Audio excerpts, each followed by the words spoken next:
third quarterback in the last 10 years to have 4 touchdowns and complete more than 85% of your passes against the blitz. What do you think is the key to handling the blitz, and what has made your success with that package coming at you so successful? First and foremost, obviously the offensive line picking up the blitz helps me big time. And then not only that, but then center, Sedrick, and then my study like of film and seeing what defenses are going to try to do when they do blitz us, making the right ID as far as mic points and changing protections and all that stuff. So having Sedrick there to help me with that, and then also just studying film, and then obviously the execution of it, picking up the blitz. But obviously that's a huge credit to our offensive line. Just to follow up on that real quick, sounds like you and Seth are watching film together. How often does that happen? And secondarily, what would you say is the biggest key in your preparation to being as accurate as you have been this year? As far as like Sedrick, and I know the whole offensive line watches a lot of film together. Most of the time I watch a lot of film by myself, but there is a lot of communication that goes back and forth between me and him. And obviously in practice, coaches prepare us well as far as scout team looks and that sort of thing. And as far as actually goes, I think that's just the chemistry thing. As we continue to play and I continue to understand certain guys and the way that they run certain routes, I think that's kind of goes to say the whole accuracy thing. Carson, Coach mentioned a while ago that he thinks that one of the reasons you're able to handle the pressure of being the quarterback is your baseball background. Can you think of maybe many examples of playing baseball, being on the mound, where the pressure you dealt with there kind of has helped you with your job right now? I mean, I definitely could say that's part of it. I think I've been through a lot of things in my life that have, helped me to the point where I can handle pressure. But definitely being a pitcher, playing baseball, I mean, you're the only guy that's really doing anything when you're up there pitching. Baseball is a little bit more boring of a sport, but when you're sitting there pitching, like, you're the guy, so all the weight is kind of on you to sit there and execute, whether you're throwing 80, 90, 100 pitches a game. I'll definitely say that could accredit to the way that I handle pressure. Carson, when you look back to UT Martin to where you are now, where do you feel like you've improved the most? Obviously the confidence standpoint. I think that's the biggest thing. And then continue moving forward. I think I can improve in every area as far as accuracy goes, as far as timing goes, just little footwork things, and obviously just the knowledge of the game and the feel of the game, just trying to learn how to play football again, because it was a long time since I had played in a game, and like the game speed compared to practice, it's so hard to replicate, and really the only way to replicate it is to play in the game. So. Yeah, Kirby had some really strong praise for Rara Thomas after the game on Saturday. From your perspective, what does his skill set bring to this offense? I mean, he definitely is capable of making explosive plays. He helps our offense be explosive. And I always say this, that we have so many guys and so much depth, especially at the wide receiver position, where anybody that we put out there, like, we fully expect to go out there and make plays.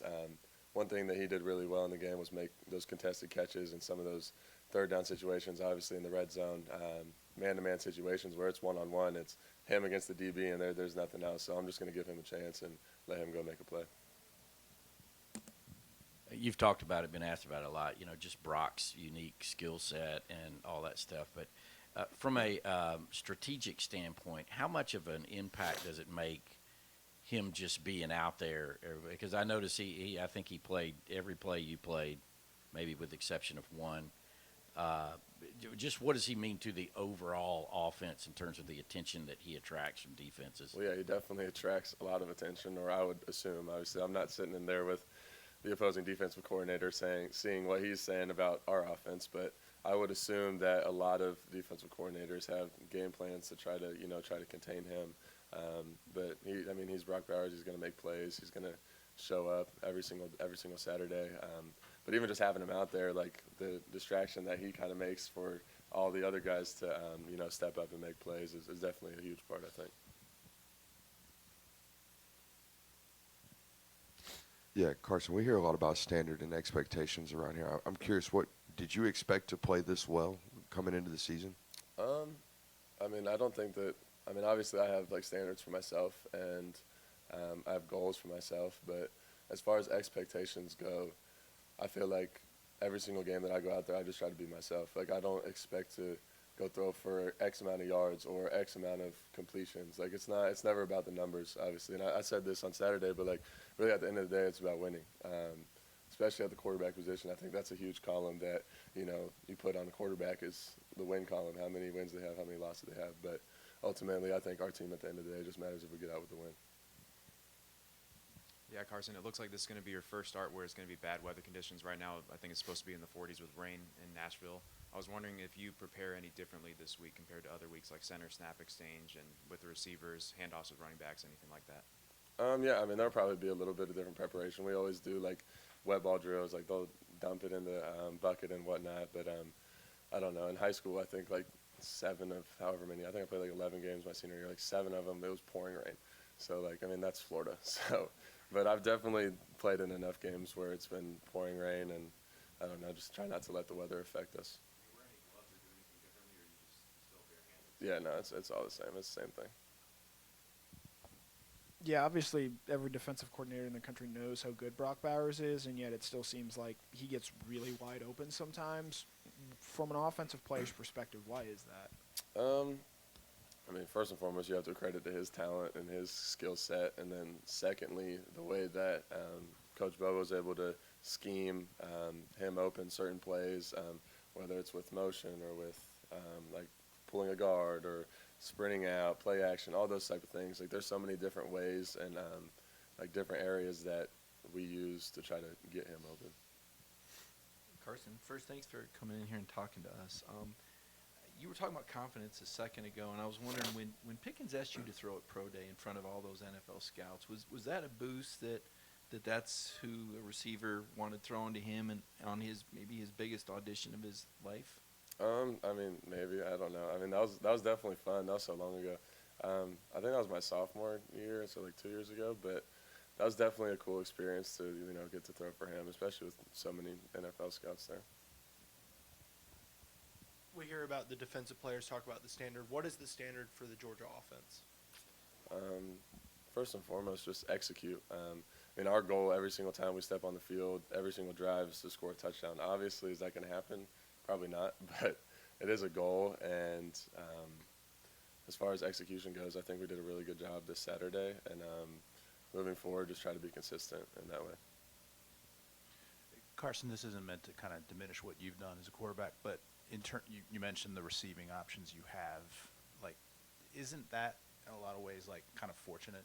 I mean, there's been key receiver injuries around here the last few years. Right now, knock on wood, you've got everybody. They hit the portal hard to get Dominic and Rara. I mean, in a lot of ways, do you feel like you're kind of blessed? Oh, yeah, 100%. I mean, the whole entire offense we have. I mean, as far as our offensive line, tight ends, wide receivers, running backs, the defense that we have, how we're able to execute on special teams with good ball position and things like that. I mean, football is a team game. It's not about me.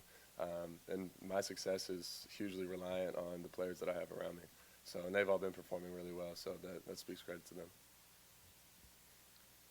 Tell us a little bit about your relationship with Mike Bobo and how it's progressed from when he was named the offensive coordinator. And have you ever lobbied him to keep it on one of those play actions, ball RPOs, anytime you just decide to, hey, I'm going to just tuck and run, coach? Well, I would say our relationship is really good, and it's really progressed as far as the trust that we have in each other. He's always been really good at, talking to me, saying what I like and, what I want. But obviously there's certain things where he's like, we're going to do this and this. And I'm like, okay, I trust you. I believe in you. But as far as like RPOs, whatever, running the ball, obviously that's not really who I am, but I can do that. I can do it every now and then. But it's really just what the defense gives us. And most of the time they're not like making me pull the read. So. Carson, is your slide when you're running from baseball, and what'd you make of Brock's kind of not sliding there on the sideline? Yeah, well, I mean, obviously I learned how to slide playing baseball, so I do know how to do that, and I try not to get hit as much as possible, preserve the body, but I was making fun of Brock after that play when he came to the sidelines. He kind of got whacked. He did a little flip. I was like, you need to make a decision: either slide or go out of bounds, or lower your shoulder. Like if you're gonna get hit, lower your shoulder, like run him over. So that was definitely funny to see. Carson, was there any lessons learned playing with so many different quarterbacks here? I mean, just going back to your freshman year, I think Dwan Mathis, Jamie Newman for a while. What do you learn when you're around all those different quarterbacks, and how do you think that can maybe, I don't know, shaped, but contributed to your development here at Georgia? Yeah, well, I think the position of quarterback is such a unique position because no two quarterbacks are the same. You know what I'm saying? So being around so many different quarterbacks in my time here, and not only that, but like as far as like training goes and like quarterbacks that I've trained with back in Jacksonville with my quarterback coach, just being able to see the way that different guys process things and how they throw and different mechanics. And you can take bits and pieces from each guy because everyone is so different and unique and just try to add it to my game so that I can continuously keep improving.